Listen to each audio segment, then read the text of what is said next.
Sad. Hey guys, it's Brittany Daly, We're Rosie, sad, okay, and, guys? We're sad. and Roger Hayer. And we're excited to be here. As you can see, we love sharing real estate insights and providing you with real investments. We start the show going over what's happening in the Golden Triangle, starting alphabetically with Austin, Dallas, Houston, and San Antonio.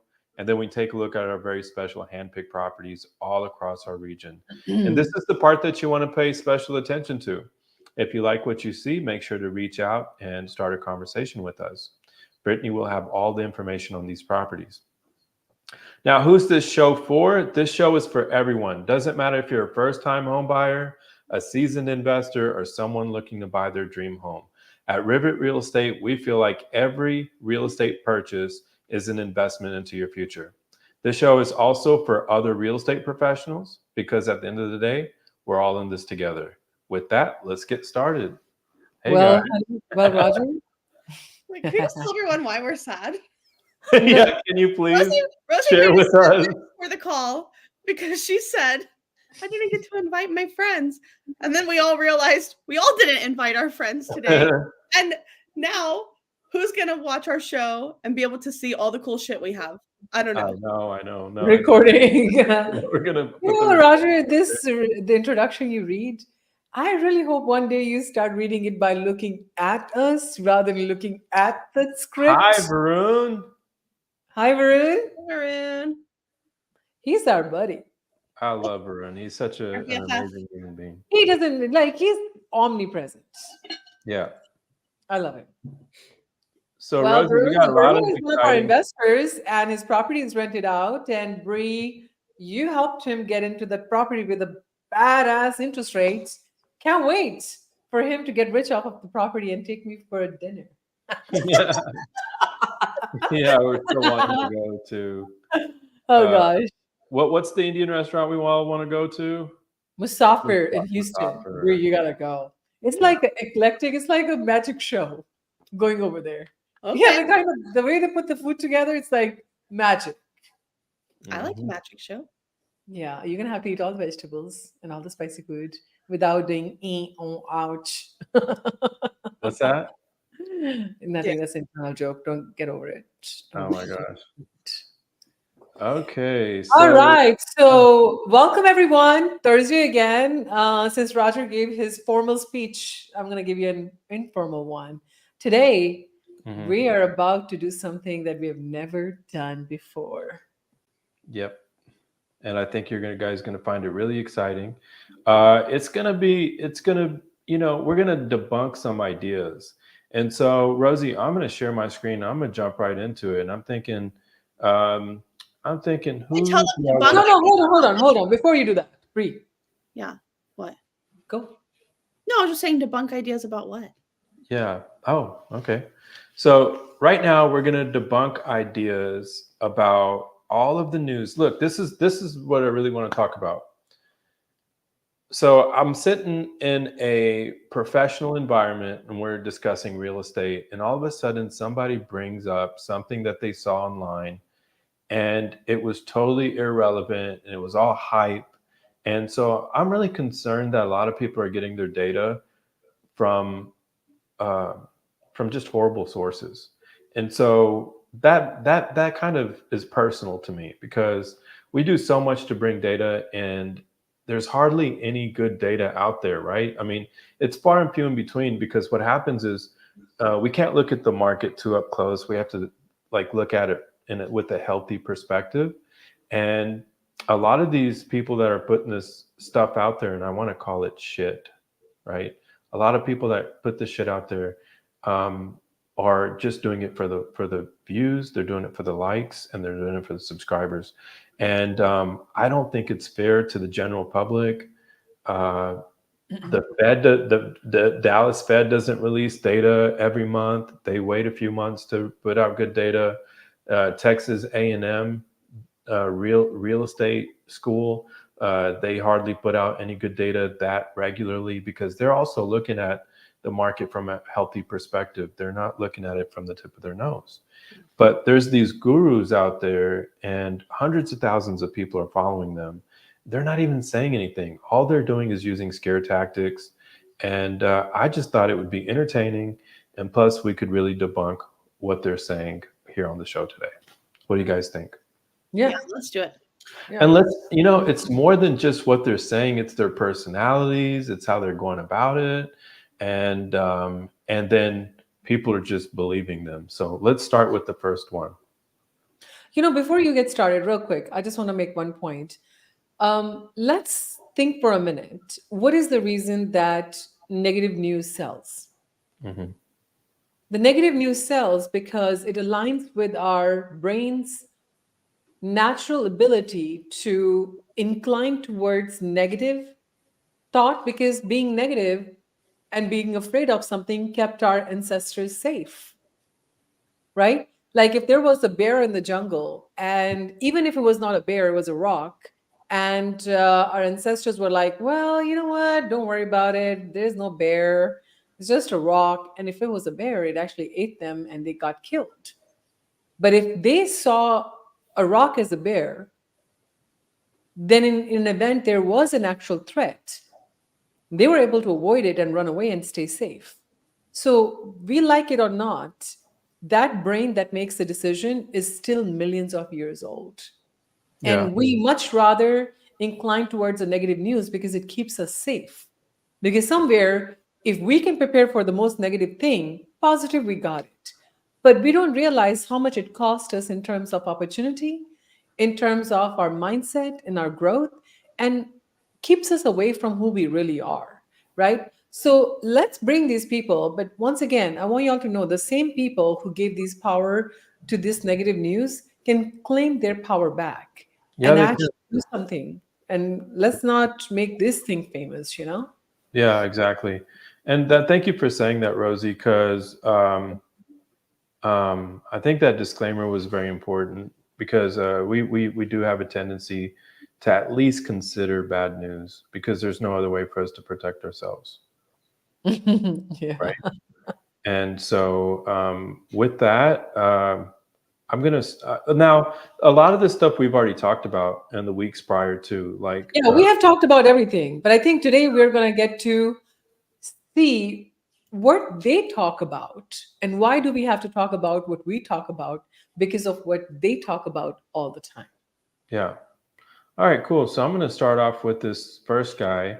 And he's a little trashy, and you'll know exactly what I mean by that when we take a look at it. Okay.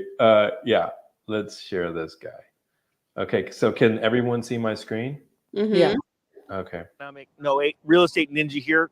I always get that messed up. Hope you're doing well. We're going to talk about the Texas housing market. It is tumbling. According to Newsweek, I'm just on some random road set up on some trash cans. No joke. Look. Trash cans. Okay, there you go. Trash can. All right, here we go. We're going to tell a story because this is serious news. We're going to talk about the real estate crash. I know I like the whole unprofessional approach to showing you how this crash is happening in real time. And the reason why I do that is because you got to be a little nutball to understand that real estate markets go up and down.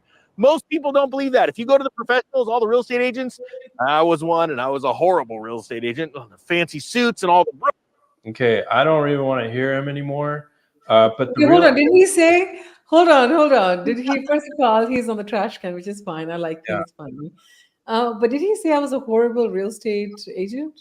Yeah, horrible real estate agent. But yet he's a real estate ninja. Yeah, with 105,000 subscribers. Well, what is he now? What does he do now? I think he's still a real estate agent. Okay, let's keep going. Anyways, I'm gonna hop through this. Brokers, their fancy suits, their fancy cars. Texas fell in 2022, according to a recent report by Texas Realtors. Sales plunged by 11% last year. Okay, he's just talking about sales plunging. And this is 2 months ago? This is 2 months ago. 2 months ago, he's saying the sales are plunging? Yeah. I want to know what report he's reading. While you do that, let me pull my reports out. I want to see where it plunged. Okay, we're gonna look at the data. We're gonna look at all the data at the end, and we're gonna Okay. talk about how it's not plunging, right? Okay. Keep Obviously, going. I mean, so Keep going. let's see. There's some more people out there. So I also want to share this video that's really gone viral. Let me stop sharing this screen. So And I'm just going to write down the things these guys say. yeah, please do. So Real Estate Ninja said 11% plunging in prices. Yeah. No, he said sales are plunging. Okay. And Yeah. somewhere I heard 11 point something percent. Yeah. Okay. Okay. And now there's, let's see. Oh, let's share this one. You guys can see it obviously. Layoffs Layoffs explode. explode. Homeowners wrecked. Okay. 3 weeks ago. Yeah, 101,000 subscribers. Let's listen to this idiot. And he's in the garage. No, well, this is somebody that worked at Tesla. A production supervisor at Tesla, and I was recently laid off on April 15th, Monday. Welcome back to Real Estate Mindset. Today's video is going to be absolutely bonkers. Now, the data is in, and Tesla is laying off people like crazy, which is extremely devastating in small metro areas like Austin, Texas. Tesla is the #1 employer in Austin, and being that they're laying off thousands of people, that's really not good for the housing market. And we're going to listen today to a video from someone that was recently laid off. Now, here's the warning, you guys, and here's what I really want you to understand. When you work for these big companies, when they stop making money, we're dead meat. When they're making money, they get to act like they're our family. But nevertheless, you guys, you must remember, when it comes to your career, you have to look after yourself. It is so important because they won't do that. So this guy is so good at spreading fear. You know, Tesla is not your friend. You don't have any friends. If you're going to lose your job, the world is coming to an end. And we looked at 5/16, 2 weeks ago, we looked at the jobs numbers from the Dallas Fed, and we saw that layoffs were kind of in line with where they have, actually less than where they've been historically. Yeah, so we had the data that Dallas Fed showed that even in the disrupted market, we're not laying off as many people as we have laid off back in 2020 during COVID. So did you see what he said? He said, you have to look out for yourself. So is he looking out for himself? Yeah, most likely. By spreading negative news, he's looking out for his views. Oh, that rhymes. Oh, another rhyme from Rosie. I'm not. You know what? Also, I'm curious about. He's saying like Tesla had thousands of layoffs, right? And Tesla's #1, but we've had a strong economy before Tesla. Tesla just came to Austin, so you're telling me that just because some people got laid off at Tesla that just came to Austin, that Austin market is going to crash? Like it doesn't make sense. Yeah. So thank you. Very good point, by the way. I would like for us to ask the viewers that what percentage were the layoffs and how many actual jobs entered the market. So if 10,000 jobs entered the market and 1,000 were laid off, that's a whole different ballgame. As a matter of fact, 22,000 jobs had entered the market with Tesla. 22, and how many layoffs happened?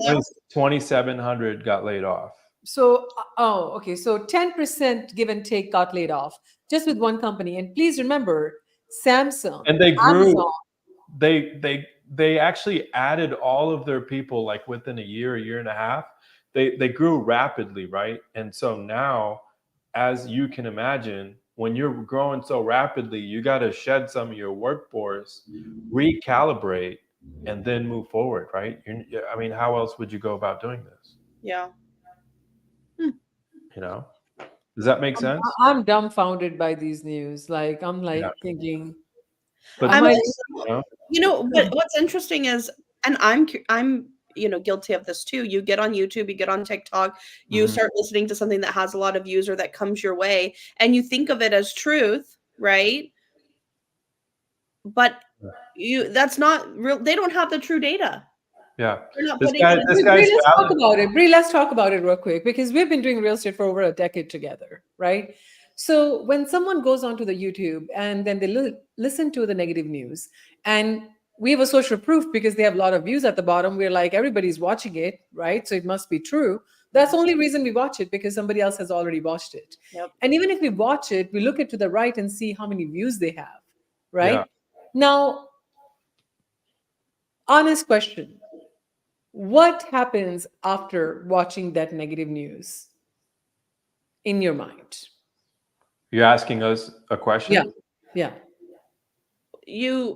Well, like, okay, so I don't watch real estate news because I know the real estate, but I'll watch different things, right? But in my mind, what you do is you go back and you say, oh, well, this is why I'm not doing this, because this guy or this person has just proved what I thought in the back of my head, right? They're proving that I'm really right. It's not I shouldn't be intermittent fasting. I should be doing protein early in the morning, whatever the case may be, right? Yeah. But Whole strategy. you kind of start to say, oh, you know what? That's why in the back of my mind, I haven't done what they're saying yet. What other people have told me, what my doctor told me to do. I haven't done that yet because, it doesn't really work. And does that person in video has any implications? No, Has any relationship with you? no. But you know somehow what, Rosie? This guy's validated. validate. This guy's validated because he's got 100,000 subscribers. Yeah. He's got a colorful background, and he's given bad news. And he sells fear. Yeah. He So sells he's fear. selling the most interested But commodity. this is fear. just like the news, right? In the news, there are so many good things that happen, right? And you have some people who are on Instagram trying to show good things that happen, but the mainstream news always gives us fear. Fear sells, period. Whether it's on news, TV, YouTube, TikTok, doesn't matter. Yeah. That's what sells. Yeah. We're 17 times more inclined towards that. Okay. So I want to hear what he has to say. Wow. Yeah, Okay, yeah. so I mean, this guy just talks about the layoffs. We can go on to the next person if you guys want. Sure. Yeah. Okay. How many do you got? We just got a couple, but I think they're all fascinating human beings. So here, let's share this instead. 3 weeks ago, he's still talking about housing market crash. Oh my God. Okay, so 2 weeks ago, sellers are apparently hitting the panic button, and Realtor.com reports surprise 30% spike in inventory. Now, guys, if you go back to last week where we did the Weatherman report and we talked about how much inventory had gone down, see, that's what they're not mentioning. Inventory had locked up after interest rates went up. So if it's now going up, it's really not that big of a deal. And if it goes up to the normal range, then how much has it really gone up? I mean, it went down substantially. Like we could share the numbers here, but let's just say if there were 150 homes going on the market 1 year, 85 homes went on the market because right after 2022 March, right after the interest rates went up. No. I want to help out here. Okay. So this guy is saying 30% spike. I have the reports from our last week's data still. Okay. We went from 3-month inventory to 3.9-month inventory. If I do the math, it is a 30% spike. Yeah. Let me ask you a question. What is 30% of 3? 1. And at some point, our inventory was half a month. Yeah. So let's suppose easy math, people who don't like to multiply decimals. 1 month inventory. What is 30% of 1? 0.30. Yeah. So this 30% hike, I really hope you need enough water to swim. Otherwise, you're going to fall on your ass, Yeah. to the bottom of the pool. You need some water to float. We need some inventory in the pool, inventory of water in the pool. So you can actually look at a home and buy one. Now, I look, think people forget that there was that we didn't have enough inventory, and that literally 100 people were putting in offers on one home. It's like people. Let's talk about sellers are hitting the panic button, Bree. Real quick. Okay. So how many sellers that we're working with are panicked? You know what they're saying? If I can't get the price I'm wanting, I can just sit in this house. I like my interest rate. And I really don't have to sell. Yep. So I don't think they have a panic button. No. I think what panic button is, that they are hoping that somehow interest rates will fall down, and that's not going to happen. But you know what, Rosie? By spreading this venomous lies, you get a silver plaque that you get to put in the background. Yep, you And do. you get to use that to gain more viewers and attention. And I'll tell you one thing that we're never going to do on this show. We're never going to sugarcoat anything. If the numbers are down, they're down. Yeah. The numbers are up, they're up. We Because guess spent what? a whole year. We have spent a whole year showing down numbers and still showed on how to navigate that market. And now, if the numbers are going up, our job is to show that, well, you know what, forget our job. That's the only thing that's right. Well, you know, I can also say this confidently too, that the 40 people or 50 people watching our show are all investors and have bought multiple properties, such as Varun himself. And so we don't need to chase clout this way. I Let's go. want to hear more what he has to say. Yeah, let's Give me hear some about more. it. Let's listen. New data from Realtor.com is showing a massive spike in listings and inventory on the U.S. housing market this spring, which is suggesting that we could see prices drop significantly over the next 3 months in certain parts of America. With the inventory of Okay, I love Texas with the big X on Texas. That Yeah. I did you think see this that? is what some people are watching. Huh? This is why they're watching, A lot of right? people are watching. They're saying prices are going to drop. Prices are going to drop. I'm like, I'm showing you the data. They're not dropping. Yeah. Yeah, and now Homes for people are sale- literally, yeah. Go Yeah, ahead. you want to hear more? Okay. spiking 30% over the last year, up to 700. That's the whole premise of this video, okay? So The Rosie- active listing Wow. count. now I have some data that I would like to share with y'all. That is the real data. Active listings went up 30%. Okay. So let's start with Look how low they were. yeah. All right, let's share this tab. So again, this tab is a lot less exciting than his. But look, it's gone up so much. It went up unrealistically after. If we were really to follow No, honey. These are the sales trend. He's looking at the inventory. Show us the inventory. inventory, okay, so number of active properties. Yeah. You can do customize. That's active versus sold. Yeah. Just to Okay. customize. And in 12 months, that's fine. Yeah, there you go. The active number You of don't need a listings. secondary. You don't need. We a don't need to do a secondary. Okay.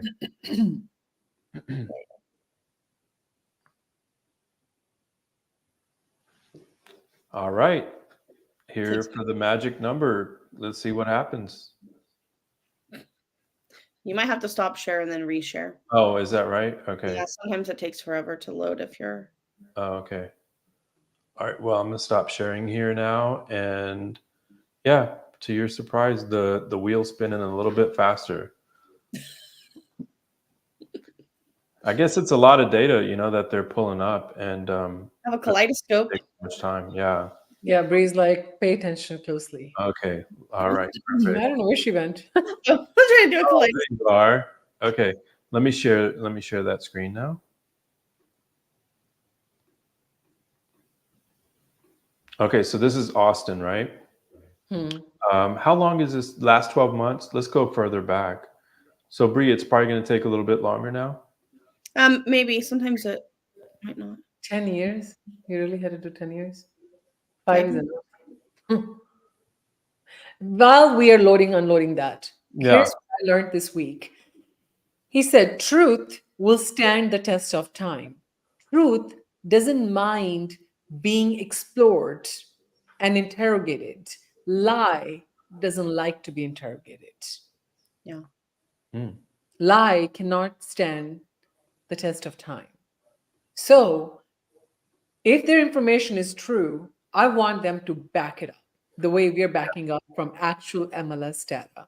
Yeah. Okay, so we're looking at here. In 2017, our inventory was close to 5,000 homes and a little bit more.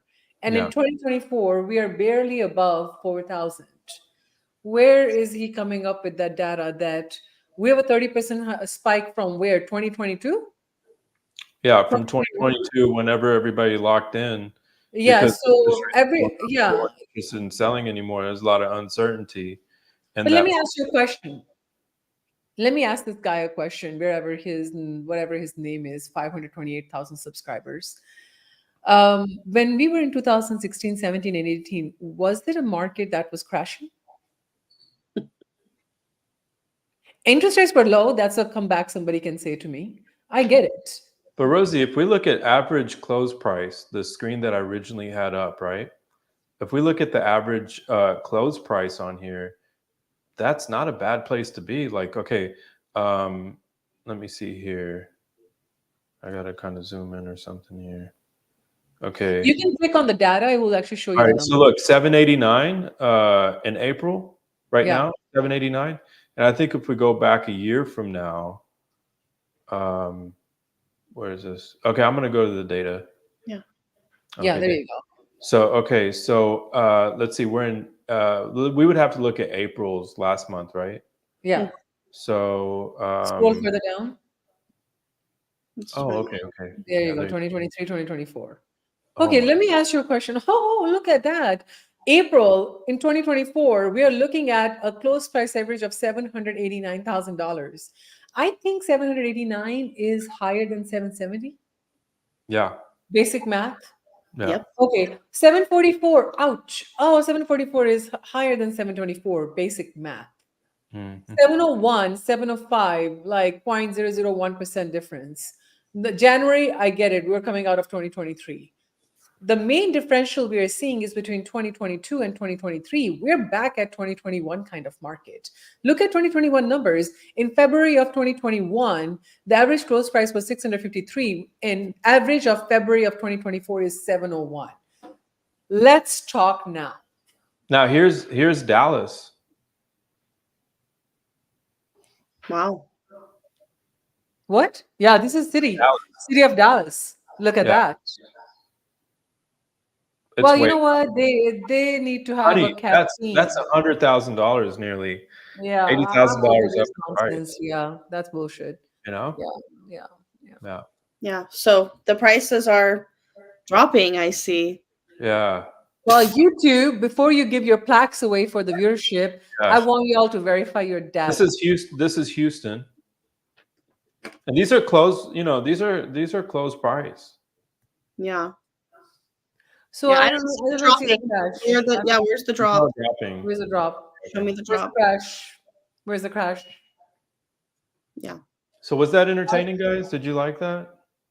I thought I'm a that was little bit offended. I was offended. Yeah. Kind of It's sad to see that, irritating. I have always said from the beginning of the time, half my job is just to clean up the muddied water by other people. I wish we can spend all the energy in strategy and creating an experience. But 50% of my effort is actually convincing people on what they have been hearing is not right. Yeah. And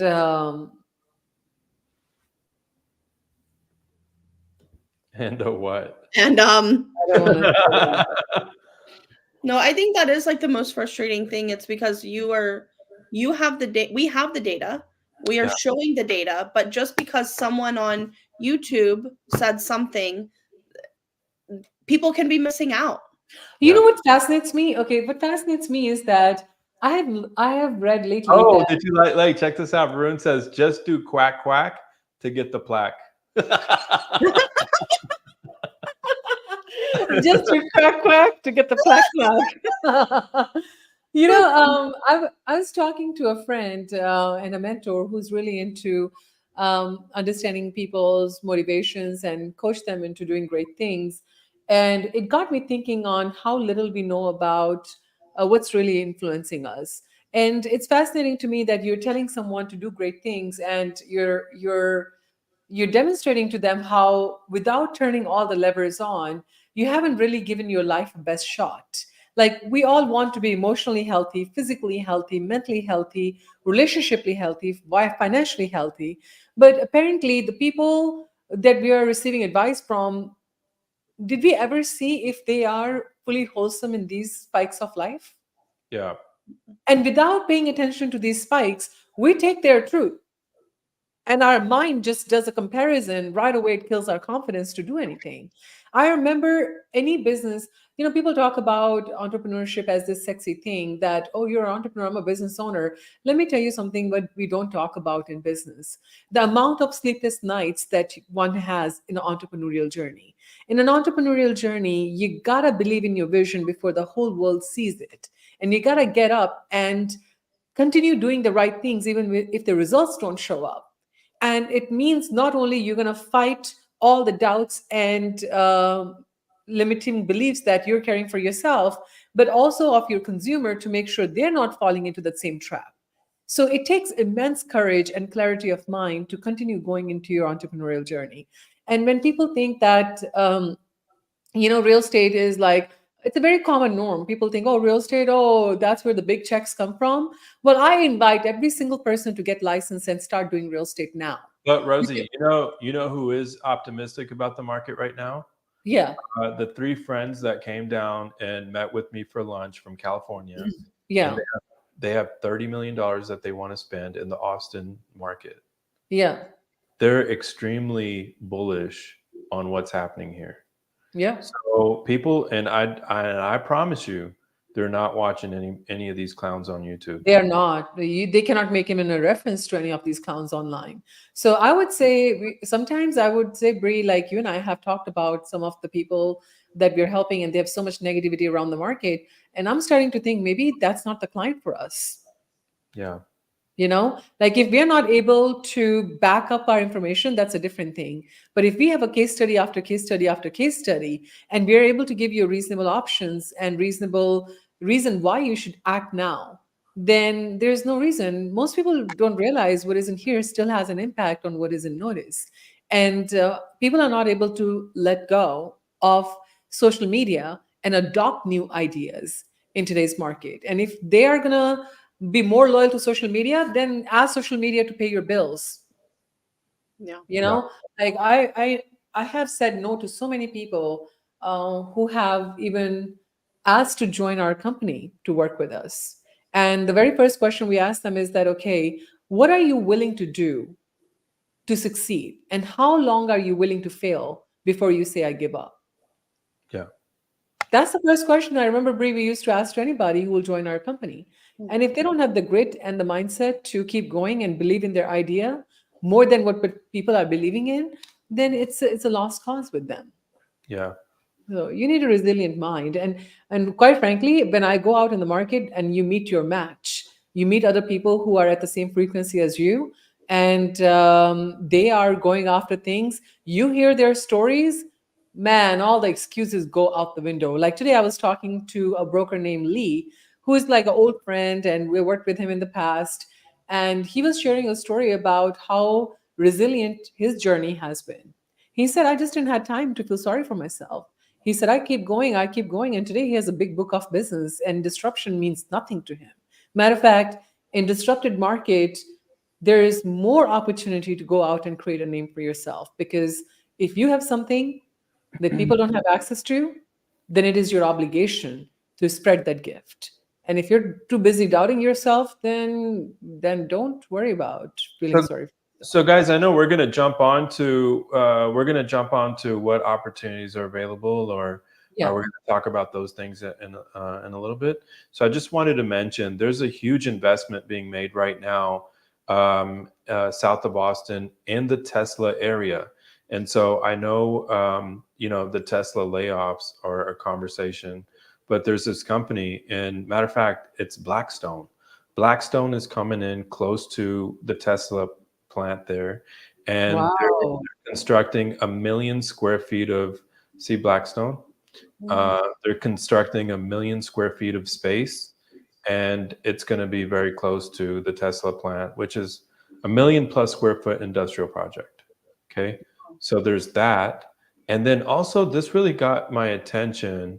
Let me share with you guys. Buc-ee's is building the largest store in the US in Luling. And Luling happens to be on I-10, right? So this is really, I'm very optimistic about it because one, it's its proximity to Austin. And the second reason why I'm really optimistic about it is because I-10 is a major thoroughway for the whole US, and it's a midpoint.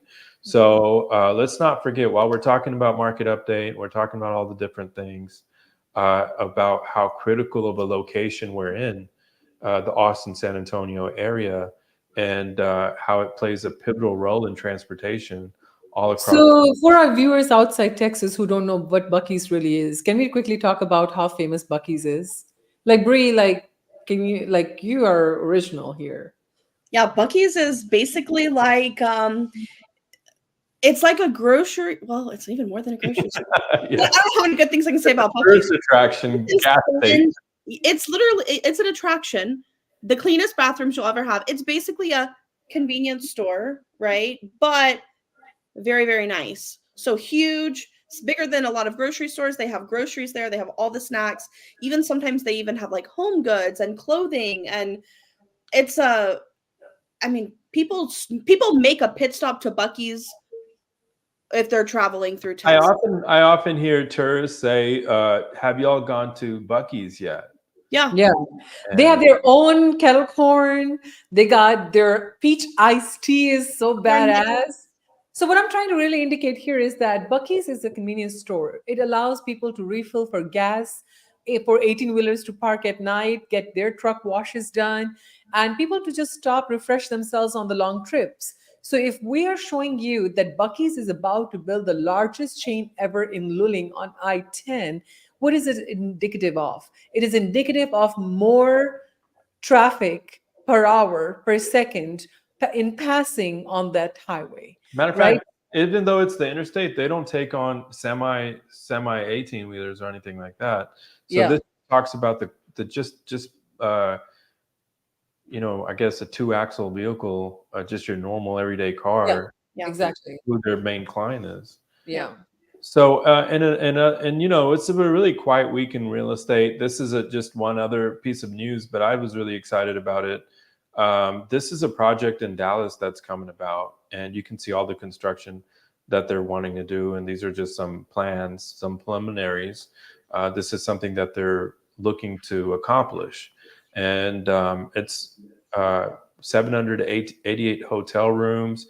I think a large hundreds of thousands of square feet of 1.4 million square feet of office space. Wow. 126,000 square feet of retail, and so a bunch of restaurants and stuff like that coming into the Trinity area of Dallas. Wow. And Well, hello, Trinity. Yeah. Great. You had some information on the market that you were going to share with us today. I did. Oh, hey, Buc-ee's is like a candy store for adults, kids, and everybody else. That's beautiful. Yes, it is. Where do I do? You can see my whole screen. There we go. Okay, I wanted to show you two things. Y'all can see my screen? Yeah. Okay, you know I can't see you right now, so my least favorite part. But this is just going into a little bit further on what we were talking about earlier when people were talking about the data, right? So if we look at Austin residential sales, this kind of gives us a graph of, you know, the rest of the year. But where we're at in 2024, the number of sales that we have, yes. Are we slightly down from what the other years are? Yes. However, look at where we were to where we are. We've seen an increase in the number of sales. Okay. Now, if you're looking at the average sales price, this is really interesting to me. So this right here is 2022.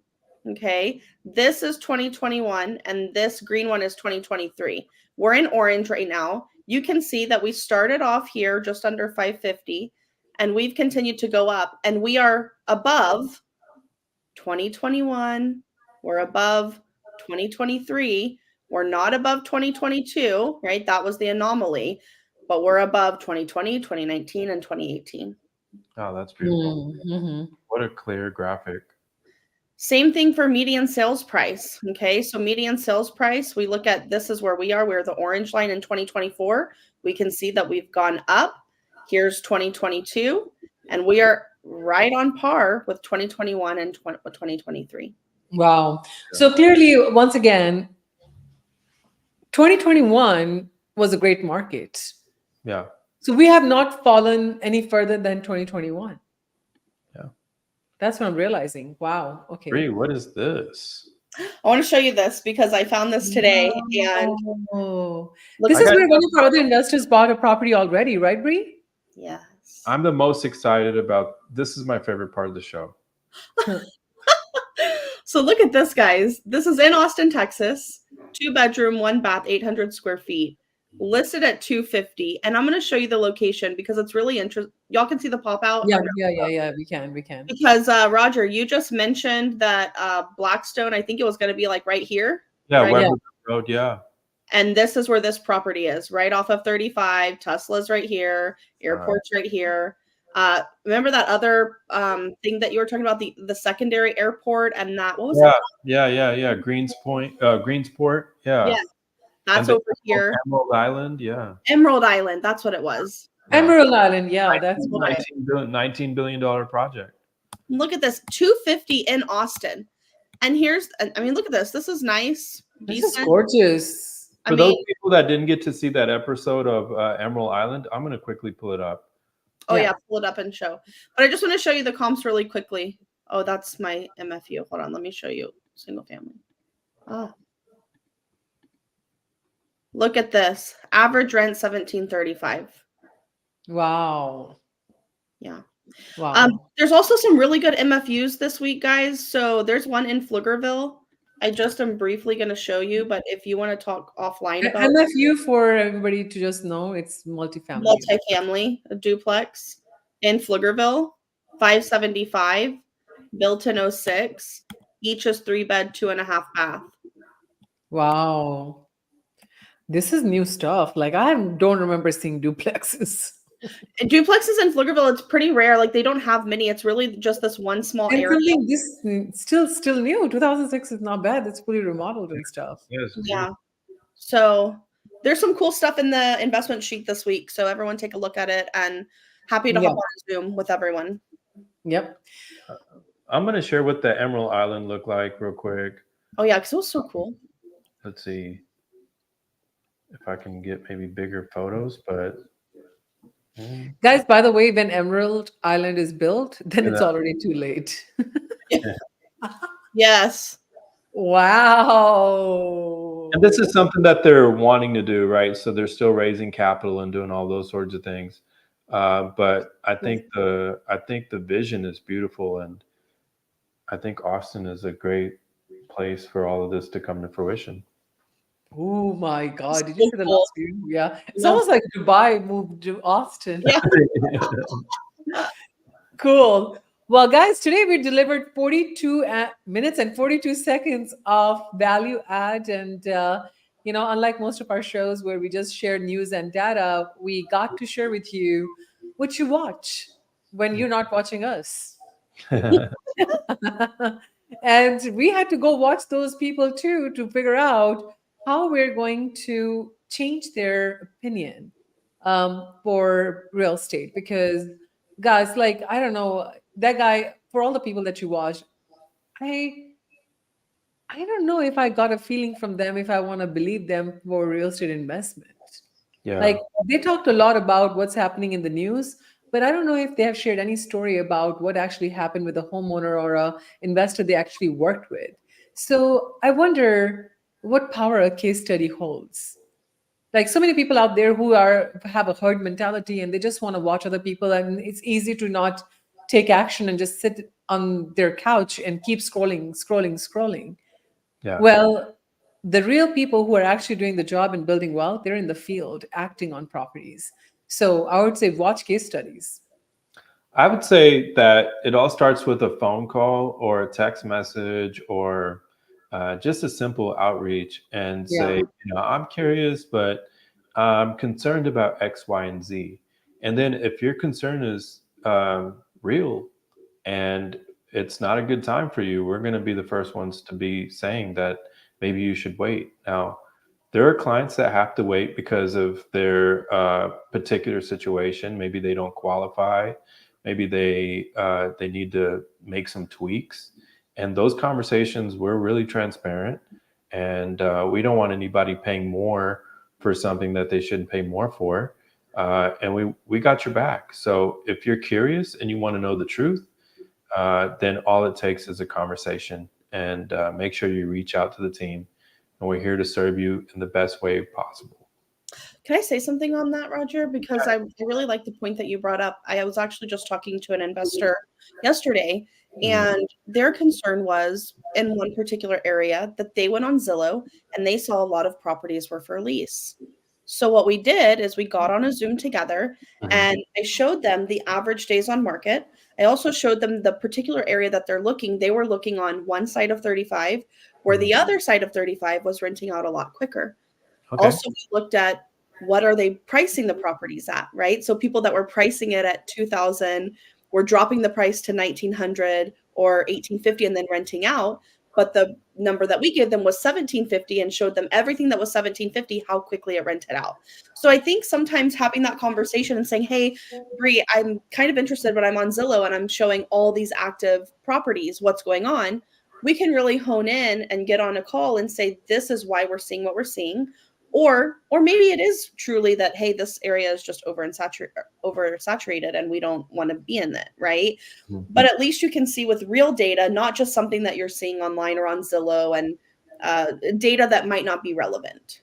By the way, before the show, I went online and I was looking at, average days to lease and what it takes to close on properties. And I was very motivated, and I loved the data that I was looking at. And so I think for all our investors, if you're out there and you're thinking, well, what kind of market is it?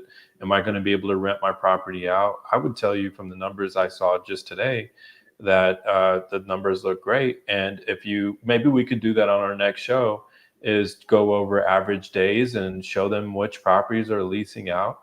And I thank you for saying that, because this year, oh gosh, okay. So once our investment properties are closed, this year and the last year, starting, I would say August, we have had the most amount of effort in making sure we put a qualified tenant in the property, because days on the market just went up, right? But there's also some areas where days on the market were still pretty good, under 3 weeks. So I would love to actually show real-time data, why some properties took longer and why some properties rented quicker. There is a direct correlation between the two factors, because if there is a neighborhood where you're on the market, you might have done a great analysis, but by the time you come on the market, who else is coming on the market and how quickly are they adjusting their prices determines the whole game. Yeah. Right? And there's some areas where there's not much new construction, so you're always going to give up something to gain something. Yeah. And what I really mean by that is that in real estate, there's a one golden rule: price, location, condition. You don't get best of all three worlds. You got to give up one.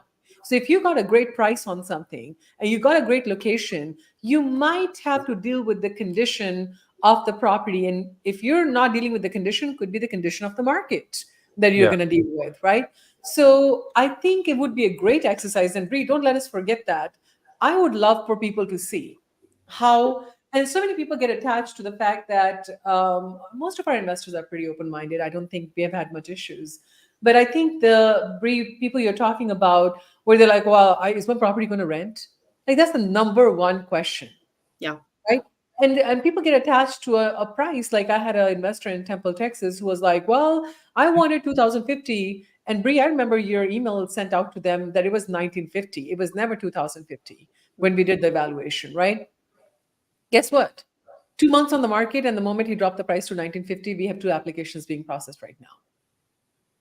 So let me ask you a question. Is $50 extra a month, $100 extra a month, $1,200 extra a year worth losing $4,000 for 2 months? No, it's real estate. What you really want to make sure is that 99 to 95% of your mortgage is covered. All right. If it's covered, all right, then just imagine spending $2,000 a month into the bank and let the property slowly appreciate. You're going to have some hiccups. You're going to have some repairs to be done. But what game are you playing? Yeah. You're not playing a fix and flip game. Because if anybody tells me, Bree, like when we are in investment consultation, that I am going to retire on the $100 I'm going to pay per month on this rental property, you know what? I'll quit real estate. Show me how you're going to do that, and I'll quit real estate. I'll work for you. Yeah. Even But Rosie, $500 a month. listen, at the same time, it gives us a lot of pleasure to lease a property out quickly. Like if we're selling it to you, we're most likely helping you lease. 100%. And 100%. and in the event, we want to have the easiest time leasing that property out. We don't want to see you guys struggling with the property. I mean, we're going to lose sleep at night if it's not leasing out. And we do. It's a very tough conversation to have week after week. But we have to remember one thing. I promise you, I've always seen those properties as my own. Oh, And I think I lose sleep over it if that ever does happen. So, but just make sure you're having a conversation and yeah. give us We a are buzz. always available for the conversation. And once again, we're not going to put a Joe Schmo tenant in your property who's not going to pay rent. You need a good, healthy tenant who's capable of paying rent, because nobody likes evictions. And knock on the wood, none of our clients have ever gone through evictions, even during COVID times, right? Because we do have a little bit of more strict criteria than the average. I remember a client asking you, he was like, "We don't need to do a background check. Can we just put them in there?" And you were like, "Who was that?" Right? They were like, "I don't need credit check, background check." I am not going to do that. No, I told them I'm not writing that lease. I saw Rosie's eyes just like. I said, because you know what's going to happen?